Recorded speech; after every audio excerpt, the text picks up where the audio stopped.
Akashvani Kolkata 583.3 metre रिया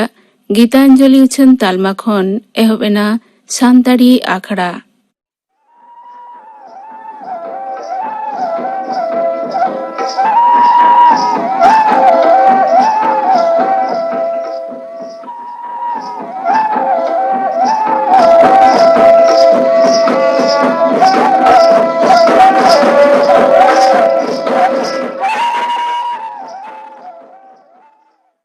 एतहब रेदो पे आंजमा कमल हेम्ब्रम आसावतेन कोआ सोहराय सिरिंग बचरा बचरा सुरानायु गहया तारे गीत बचरा बचरा सुरानायु गहया तारे गीत दाड़न दगानायु नला मनाया बचरा गीत कुली दाड़न दगानायु नला मनाया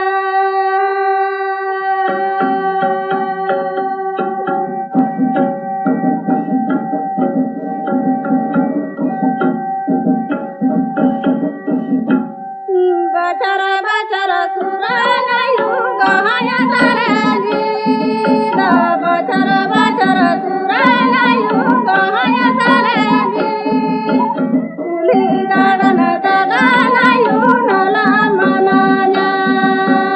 गहया तारे गीत कुली दाड़न दगानायु नला मनाया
बचरा बचरा सुरानायु गहया तारे गीत बचरा बचरा सुरानायु गहया तारे गीत कुली दाड़न दगानायु नला मनाया गहया तारे गीत कुली दाड़न दगानायु नला मनाया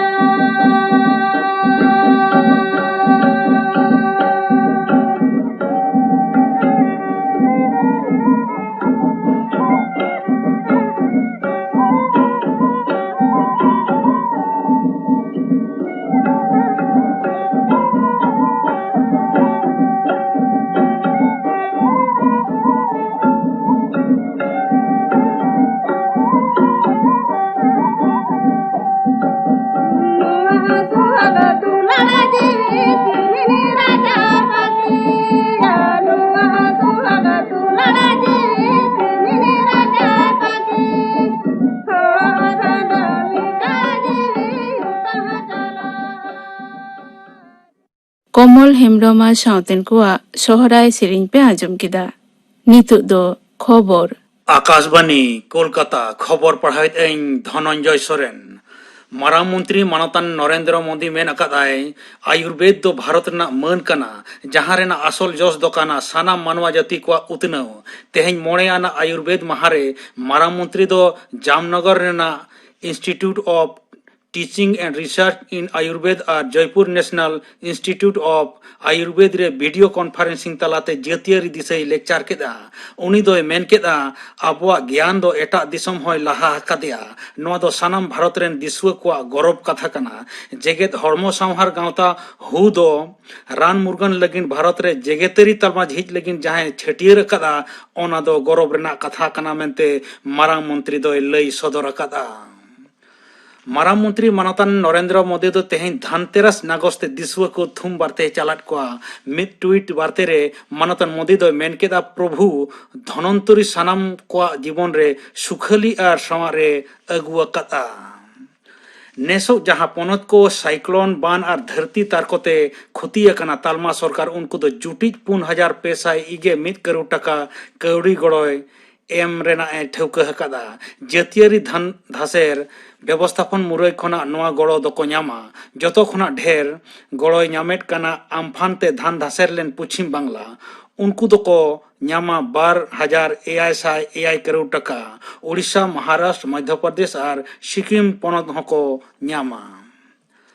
तालमा कौड़ी मंत्री मानते निर्मला सीतारमन दो दिसम रेना कौड़ी अरी चेंघाव लेकिन गेबार गोटांग पंथा कोरना लई पसनाव कदा नोरे मोट 12,09,000 करोड़ टका बखरा हकना होला नवा दिल्ली रे उनी दो आत्मनिर्भर भारत रोजगार योजना रेना कथा होय लई पसनाव केदा कौड़ी मंत्री दो मेन केदा EFFO रे सेबेद अकन सानम गांवता रेन जहां नवान कमिया EPFO रेना तरी रे बनु कोआ और बखा जहां को पुइलो मार्च खना पेगे सेप्टेम्बर मुद्रे चक्री को पुचुज अकदा नोआ पंथा तलाते उनको दो को उपकरोआ दिसम रे नवा करते आरहों बागे 12,000 आरे जना कोरोना रे को पड़ाव कना नुकु घलो पड़ाव कान को लेखा बढ़ कते तिंगुइना इगे 1,62,000 आगे मोड़ जना नुकु मुद्रेन इगे 1,61,900 आगे जना फरिया हकना को तेहें सेता इरेल टरंग हबीते पारमेन बागे 4 घंटा रे 9,000 एगे रेल जना को बेसकन को हिंस दो बढ़ कते आगे बार टुड आरे याय रे तिंगु कना मिद निरे 900 जना को गोज एन तायम गोज अकन को लेखा 1,00,000 बागे 1,300 रेल जना रे तिंगु कना पोनत रे नवा करते 5,000 मोगे तुर जना कोरोना रे को पड़ाव कना नुकु घलो नवा आजार रे पड़ाव कान को लेखा बढ़ कते तिंगुइना 4,22,000 रे मेनखान नुकु मुद्रेन 2,01,000 खना हो बढ़ती को बेस रुआड़ कना पोनत हड़मो संहार दफ्तर हा होला आयुबा रिपोर्ट लेकाते पारमेन बागे 4 घंटा रे 4,500 मोगे 2 जना को बेसकना मिद दिन रे आरहों मोगे 4 जना को गोज एन तायम गोज अकन को लेखा 5,903 जना रे सेटेर कना पारमेन बागे 4 घंटा रे 4,500 मोड़ जना चिन्ह बिडव कते नेल कना कोरोना उनुचर टेका दाराम लगिन मास्क हरक पे और नापाय सहिज हरक पे बारगज संगिंग संगिंग तहन पे निरई फरक बजई दोहय पे ती और मेतहा मोचा साफा साफी दोहय पे पटना रे होला मानतान नीतीश कुमार दो दल रेन नवा गे को बचावाकान विधायक को सावे न्यापामेना उनी सावे नेपेल न्यापामेना हिंदुस्तान आवाम मोर्चा रेनी मुखिया मानतान जीतन राम माझी और विकासशील इंसान पार्टी रेनी नेता मुकेश साहनी मानतान माझी दो नीतीश कुमार हा तीरे सपरोत सका में चल आदेया नते होला गे आरजेडी नेता तेजस्वी यादव दो होला नो महाजोट रेना परिषदीय दल को दुपुड़ुब रे विरोधी दल नेता ते लेकाते को चेटा बचाव के दिया बिहार बचनाव रे उर्गुम लड़ाई खातिर तृणमूल कांग्रेस नेत्री पश्चिम बांग्ला रे मुख्यमंत्री माननीय ममता बनर्जी दो आरजेडी नेता मानतान तेजस्वी यादव टेली जपड़ तलाते थुम बारते चालकाव देया बिहार भोट रे कारचुपी हुई अकना मेनते आरजेडी हा ललिस रे साई एम कते माननीय बनर्जी दो नोआ इशू इदी कते लड़ाई तोंगे इदी रेना हो परामर्श एमा देया मेनते तृणमूल कांग्रेस रेना डगर लेकाते बड़ाई न्याम कना भारतीय क्रिकेट दल होला ऑस्ट्रेलिया को सेटर अकना 9 माह क्रिकेट को दो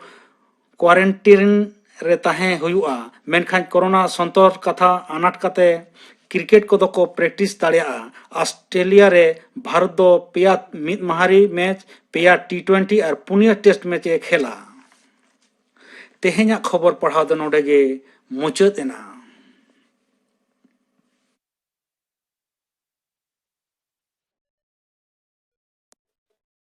आखड़ा दो उछालक काना आकाशबाणी कोलकाता रेना गीतांजलि उछान तालमा खन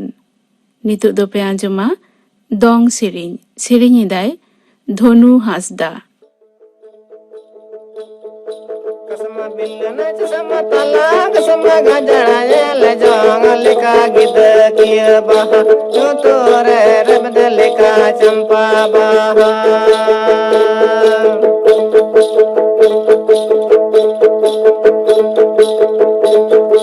आस किया बास बहा देन मुनि बीती रे ले जोंग लिखा गिद किया बहा जो तोरे रबद लिखा चंपा बहा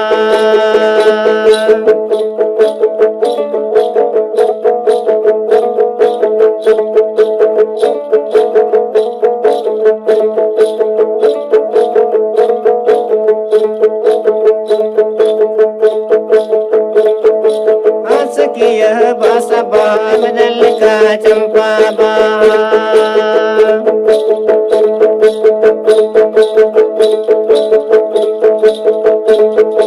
कसमा बिल नच समतला कसमा गजरा जल जंगल का गिद किया बहा लो तोरे बदल का चंपा बहा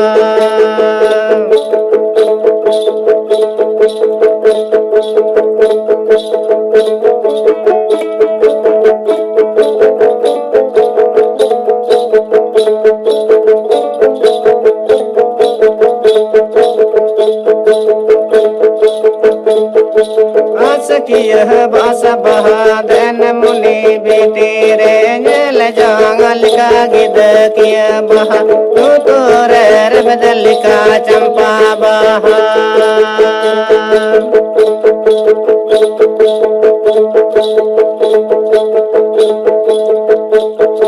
हंस की यह बास बहा देन मुनि बेटे रे जल जंगल का गिद किया बहा तू तोरे बदल का चंपा बहा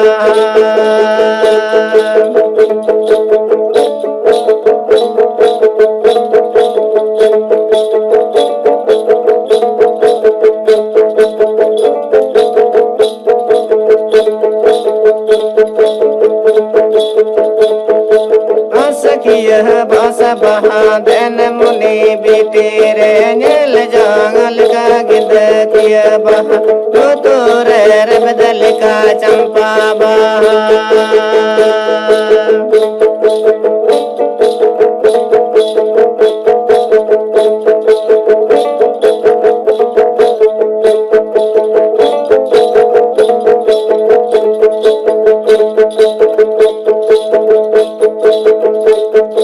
कसमा बिल नच समतला कसमा गजड़ा जल जंगल का गिद किया बहा तो तोरे बदल का चंपा बहा दंग सेरिंग पे आंजम किदा सेरिंग किदाय धनु हांसदा।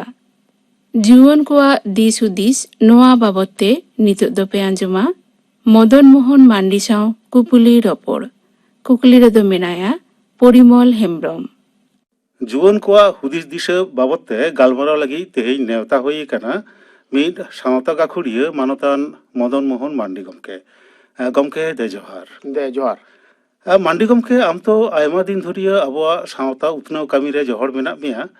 तो आम ओकालेका अबरेन जुवन को नेलेट कोआ ओकालेका को हुदिस दिशा दो अलग पढ़ाव सेते ᱚᱞᱚᱜ ᱯᱟᱲᱦᱟᱣ ᱵᱟᱠᱷᱨᱟᱛᱮ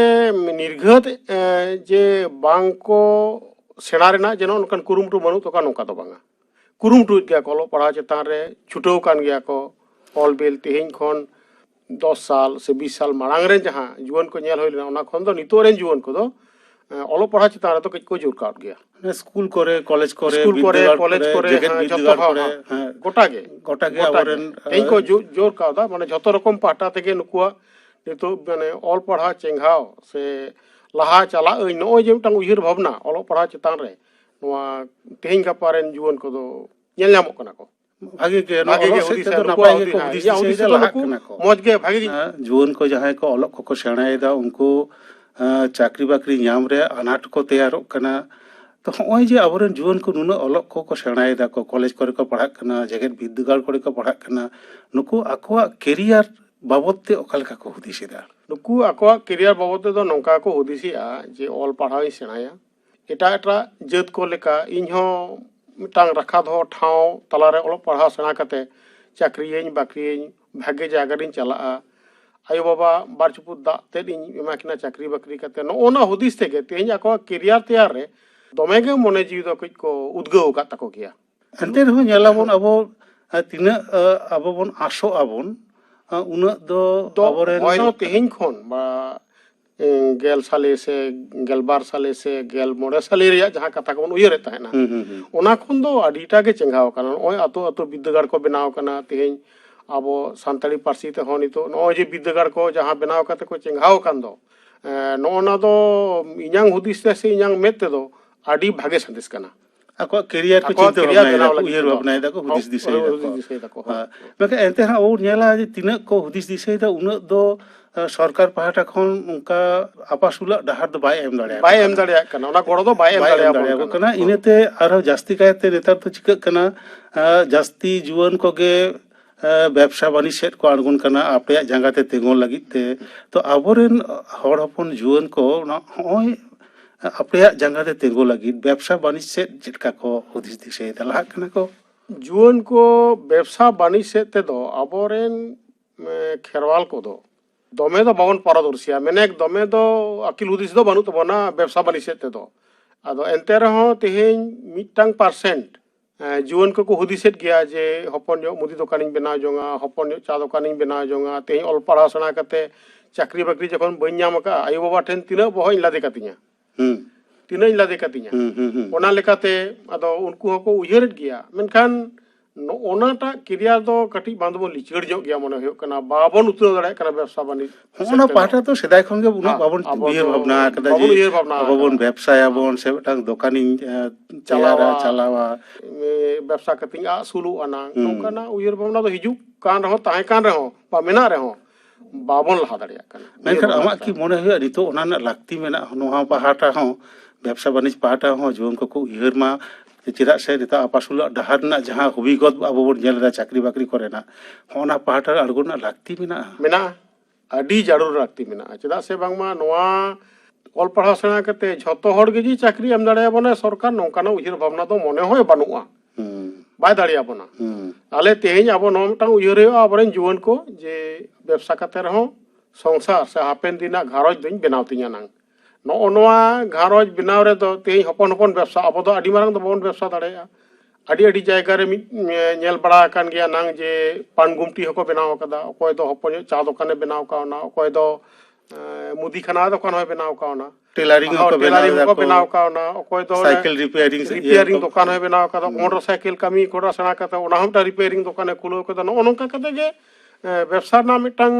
धाप जुवन को नितो दो उयहर दो को उयहरत गया नांग नो तो अडी नापाय कथा कना ओंका कते गे आपासुला डहार बो तैयार तबना सब तेगे होय आबोन सब तेगे होय आबोन चेदा से हुबिगत गे ओंका लई होय तीनो हर चाकरी तीनो हर चाकरी बाबो ना सारी कथा कना मंडी गमके लेया को आबोरेन जुवन को गे लौड़िया कना को सावतारेन दिसम रेन लौड़िया कना को अलंग दो सावता बाखरा तेलांग गालमारावा नितो जहां जुवन को कना को उनको गे अबवा सावतारेन लौड़िया हो कना को तो होय जे आबोरेन जुवन को नुनो अलग को सेणाय दा को कॉलेज करे को पढ़ा कना विद्यागार करे को पढ़ा कना जेगेट विद्यागार करे को पढ़ा कना उनको अबवा सावता बाखराते ओकालेका को हुदिस दा आम ओकालेका बियाला काट को होय सावता बाखराते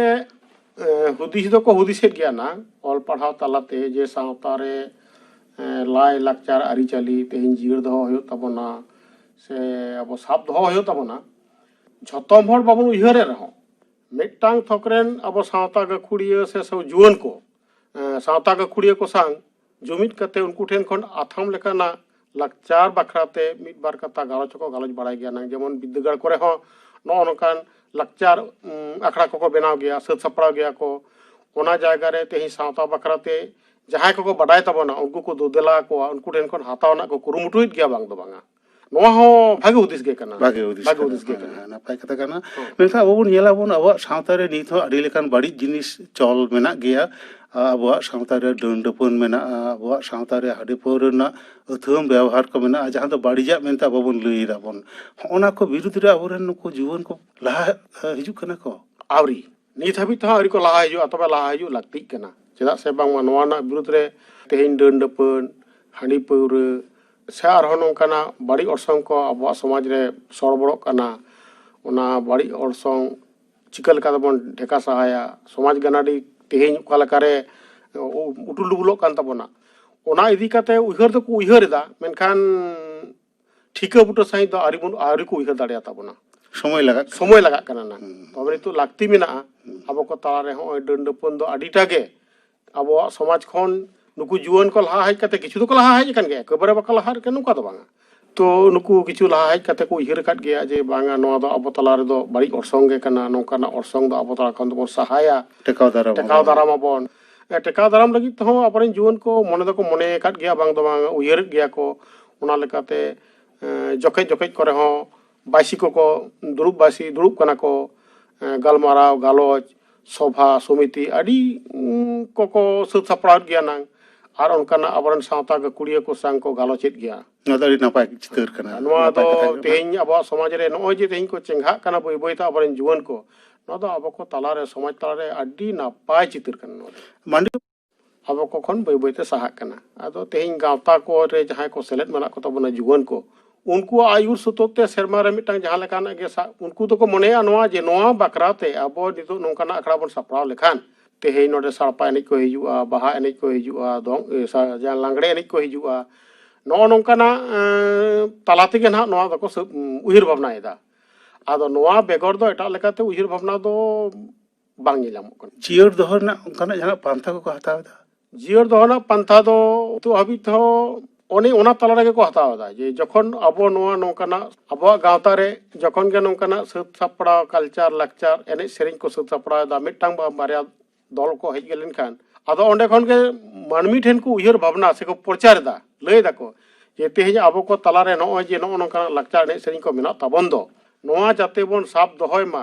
आतो रे जेमन साले की साले आबो सोराय साले रे सोराय एनेज सेरिंग मेना ताबना, बाहा साले रे बाहा एनेज सेरिंग मेना ताबना, मामोड़ साले रे मामोड़ एनेज सेरिंग मेना ताबना। नोआ करे को सेलेदोग कना जुवा नोआ करे को सेलेदोग कना हिजु कना को ओना दो नापाय चिता ना हिजु कना को आदो ओना लेकाते ओना माध्यम ते के बई बईते आदो जुवन को लाहा हिजु कना आर को लई बड़ा को कान गया नांग जे आबो दो नो नोंका कते लाहा तबना नोंका कते गे आबो सावता ना लाक्चार एनेज सेरिंग दो जिर दो होय तबो। बंडी गमके जुवन को बखरा देलां गालमाराव कना नोडे बेटांग कुकली दो हुयुग कना नितो आबो जहां बोन नेलेदा आबो सावता रे होय जे नाहा सेरिंग रेना नाहा एनेज रेना बेटांग चलन बलगोड कना अदा होना को आबोरेन जुवन को दमे को लाभधियक कना होंकन बेटांग लालिश ᱧᱟᱢᱚᱜ कना से आजमोक कना नोआ बखराते आम जहाना हम है ओना बखराते आडी मारांग गालमाराव दो मेना गया बांग दो बांगा नितो रेन तेहिन जुवन को माने बार हटिंग दा हटिंग गानोआ बार हटिंग दो ओका लेका जे मिन हटिंग दो सावता तला रेना चितर साब दोहय रे आडी को कुरुमुटुइट कना आर मिटांग थोक रेन आबोरेन जुवन को दो तेहिन नो जे आधुनिक जहां को मता कने एनेज सेरेñ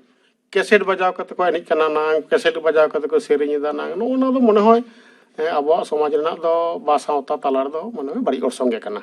हापेन दिन नौका कते सावता तला ना एनेज सेरेñ से लाय लाक्चार आरी चली दो जीड़ दो बाय ताहेना तबे जहान जिनिस ना गे एतहब जखन मेना मुचाद हो मेना ओना को दो बारसिंग लगी जहां तेहिन ओना बार थोक रेना मिद थोक रेन को उहिर भावनाय तबना ओना गे हापेन दिन रे जुवन को ठेन बा आबो सावता तला रे दो आडी दामन जिनिस को सब दो को कुरुमुटुइ तबना अब लाक्चार ना बिसी जंग दो कना अब मारिन लाक्चार ओनागे सब दो तो लाक्ति कना नो दो डी साडी कथा कना मुचे रे बाडी कम के लई ताबोन में हम तो आयमा दिन धोरिया सावता उतनो कमी साला जपड़ा मेना मिया सावता सुसुरी लेकाते मिटांग उपरुम हो मेना तमा आबोरे नुको जुवन को बखराते हम चेत संदेश एमा इन दो जुवन को बखराते नोआगे संदेश दुई एमा तेहिन जहां जुवन को उहिर भावनाय तबना ऑल पढ़ा सावते अब लाय लाक्चार आरी चाली समाज रेन अबरेन हाड़ाम को दुड़ुम को सनाम को मिट कते जुमिट कते नुकुआ जुक्ति बुद्धि हताव कते समाज ना राय लाय लाक्चार आरी चाली साब दोहो रेना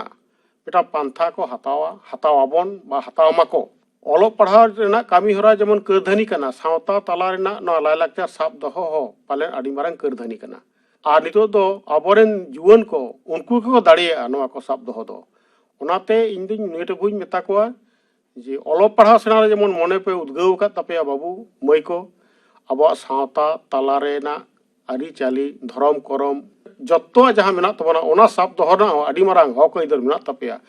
ᱟᱹᱰᱤ ᱢᱟᱨᱟᱝ ᱟᱸᱜᱤᱵᱷᱟᱨ ᱜᱚᱜ ᱵᱷᱟᱹᱨᱤᱭᱟᱹ ᱦᱩᱭᱩᱜ ᱛᱟᱯᱮᱭᱟ ᱟᱨ ᱚᱱᱟ ᱟᱸᱜᱤᱵᱷᱟᱨ ᱜᱚᱜ ᱵᱷᱟᱹᱨᱤᱭᱟᱹ ᱠᱟᱛᱮ ᱜᱮ ᱥᱟᱶᱛᱟ ᱥᱚᱢᱟᱡᱽ ᱨᱮᱱᱟᱜ ᱠᱟᱹᱢᱤ ᱦᱚᱨᱟ ᱪᱟᱪᱳ ᱰᱤᱨᱤ ᱛᱟᱵᱚᱱ ᱯᱮ ᱟᱹᱰᱤ ᱱᱟᱯᱟᱭ ᱥᱟᱸᱫᱮᱥ ᱮᱢ ᱠᱮᱫᱟ ᱢᱟᱱᱰᱤ ᱜᱚᱢᱠᱮ ᱛᱮᱦᱮᱧᱟᱜ ᱜᱟᱞᱢᱟᱨᱟᱣ ᱫᱚ ᱱᱚᱰᱮ ᱜᱮᱞᱟᱝ ᱢᱩᱪᱟᱹᱫ ᱮᱫᱟ ᱢᱟ ᱟᱞᱮ ᱯᱟᱦᱴᱟ ᱠᱷᱚᱱ ᱡᱚᱦᱟᱨ ᱦᱮᱸ ᱢᱟ ᱡᱚᱦᱟᱨ ᱡᱩᱣᱟᱹᱱ ᱠᱚᱣᱟᱜ ᱫᱤᱥ ᱦᱩᱫᱤᱥ ᱱᱚᱣᱟ ᱵᱟᱵᱚᱫ ᱛᱮ ᱢᱚᱫᱚᱱ ᱢᱳᱦᱚᱱ ᱢᱟᱱᱰᱤ ᱥᱟᱶ ᱠᱩᱯᱩᱞᱤ ᱨᱚᱯᱚᱲ ᱯᱮ ᱟᱸᱡᱚᱢ ᱠᱮᱫᱟ ᱠᱩᱠᱞᱤ ᱨᱮᱫᱚ ᱛᱟᱦᱮᱸ ᱠᱟᱱᱟᱭ ᱯᱚᱨᱤᱢᱚᱞ ᱦᱮᱢᱵᱨᱚᱢ ᱢᱩᱪᱟᱹᱫ ᱨᱮᱫᱚ ᱯᱮ ᱟᱸᱡᱚᱢᱟ ᱡᱚᱭᱚᱱᱛᱤ ᱢᱩᱨᱢᱩᱣᱟᱜ ᱥᱟᱶᱛᱮᱱ ᱠᱚᱣᱟᱜ ᱥᱟᱲᱯᱟ ᱥᱮᱨᱮᱧ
ᱡᱚᱭᱚᱱᱛᱤ ᱢᱩᱨᱢᱩᱣᱟᱜ ᱥᱟᱶᱛᱮᱱ ᱠᱚᱣᱟᱜ ᱥᱟᱲᱯᱟ ᱥᱮᱨᱮᱧ ᱯᱮ ᱟᱸᱡᱚᱢ ᱠᱮᱫᱟ ᱱᱚᱣᱟ ᱥᱟᱶᱛᱮᱜᱮ ᱛᱮᱦᱮᱧᱟᱜ ᱥᱟᱱᱛᱟᱲᱤ ᱟᱠᱷᱲᱟ ᱫᱚ ᱱᱚᱰᱮ ᱜᱮ ᱢᱩᱪᱟᱹᱫ ᱮᱱᱟ